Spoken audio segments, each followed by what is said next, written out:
मध्य प्रदेश की पूर्व मुख्यमंत्री एवं भारतीय जनता पार्टी की नेता उमा भारती अपने अल्प प्रवास पर भगवान राम राजा सरकार की नगरी ओरछा पहुंची। वहां पर उन्होंने भगवान सरकार के दर्शन किए और पत्रकारों को उमा भारती ने शराबबंदी और उत्तर प्रदेश चुनाव को लेकर सवालों के जवाब दिए, जिसमें उन्होंने कहा कि उत्तर प्रदेश में सपा और बसपा में भयानक भ्रष्टाचार और गुंडाई है।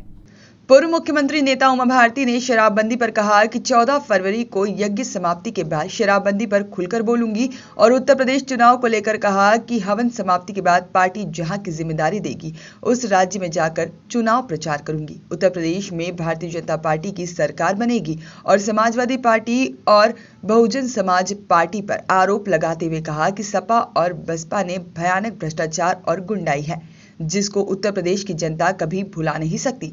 पार्टी छोड़ रहे बड़े बड़े मंत्री, नेताओं और विधायकों के जाने से उमा भारती ने कहा कि पार्टी को कोई फर्क नहीं पड़ता, जनता बीजेपी मय हो गई है और जिस तरह से आजादी के बाद कांग्रेस की सरकार 30 से 32 वर्ष जीतती रही, उस समय लोग व्यक्ति को नहीं देखते थे, सिर्फ पार्टी को देखते थे। उसी तरह 2014 के बाद नई आजादी मिली है और लोग बीजेपी मई हो गए हैं और भारतीय जनता पार्टी के अलावा कोई भी पार्टी किसी भी प्रदेश में नहीं आ सकती। आपने प्रदेश सरकार को 20 जनवरी का अल्टीमेटम दिया था शराबबंदी का लेकर।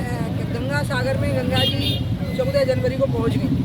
मेरी खुशखबरी को बुंदेलखंड के वासियों को मैं ये बता दूँ, क्योंकि मैं भी बुंदेली धरती की मिट्टी हूँ, तो जो आन है वो पूरी रहती है। इसी के लिए राम राजा सरकार को धन्यवाद देने आई। 2.25 साल का संघर्ष हुआ, कठिनाइयाँ चुनौतियाँ रही, लेकिन इतने आनंद में गंगा जी गंगा सागर पहुँची थी, उस आनंद का वर्णन नहीं कर सकती। अब बात आ गई है तो मेरा एक इसकी समाप्ति के लिए जप चल रहा था, निर्विघ्न संपन्नता के लिए यात्रा की। उसकी समाप्ति का हवन 14 फरवरी को मैंने ट्वीट करके बता दिया है, सबको पता है। उस हवन के बाद मैं इस विषय पर पूरी तरह से लगूंगी भी और बोलूंगी भी। दीदी, उत्तर प्रदेश में चुनाव चल रहे हैं, आप भी वहाँ से सांसद रही हैं झांसी ललितपुर सीट से, तो क्या इस बार आप चुनाव में प्रचार करेंगी? मैंने पार्टी को कह दिया है कि 14 फरवरी का हवन समाप्त होते ही वो जो काम मुझे दे देंगे उत्तर प्रदेश उत्तराखंड जहाँ भी मैं कर दूंगी। प्लस कई कार्यकर्ता लोग तो मुझे यहाँ मिलने आ ही गए हैं झांसी और ललितपुर, कभी उन्हीं के साथ बैठने जा रही हूँ। लगातार हमारी सरकार बनेगी, पहले से ज़्यादा सीटों से बनेगी, क्योंकि सपा ने इतने ज़्यादा भयानक भ्रष्टाचार और अपराध किए कि लोग उसको भूल ही नहीं सकते।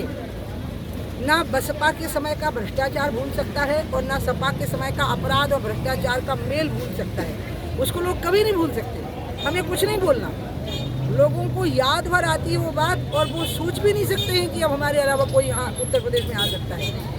दीदी, लगातार आपकी पार्टी से बड़े बड़े मंत्री विधायक पार्टी छोड़ रहे हैं, तो क्या कारण दीदी इसका? कुछ नहीं फर्क पड़ता ना। क्या डूबती नहीं है, कोई सवाल नहीं होना चाहता है? देखो, जनता पूरे प्रदेश की और पूरे देश की बीजेपी के साथ होगी, बीजेपी मय हो गई है। जैसे आज़ादी के बाद, अगर आपको याद हो, आप लोग बच्चे हो, लेकिन हाँ, आज़ादी के बाद का इतिहास आप याद करो, लगभग 30-32 साल तक निरंतर कांग्रेस जीती और लोग व्यक्ति को देख के वोट नहीं देते थे, पार्टी विचार और पार्टी का योगदान, तीनों चीज़ों को देखते थे। आज बीजेपी के बारे में वही धारणा बन गई। नई आज़ादी मिली है 2014 से, और अब लोग बीजेपी देखते हैं, मोदी देखते हैं और पार्टी का विचार देखते हैं। इसलिए अब तो मध्य प्रदेश हो, उत्तर प्रदेश हो, सब जगह साफ हो गया मामला। बिल्कुल कोई पार्टी नहीं आ सकती बीजेपी के अलावा। खैर, मध्य प्रदेश के लिए प्रतिपुर से प्रशांत रजक की रिपोर्ट।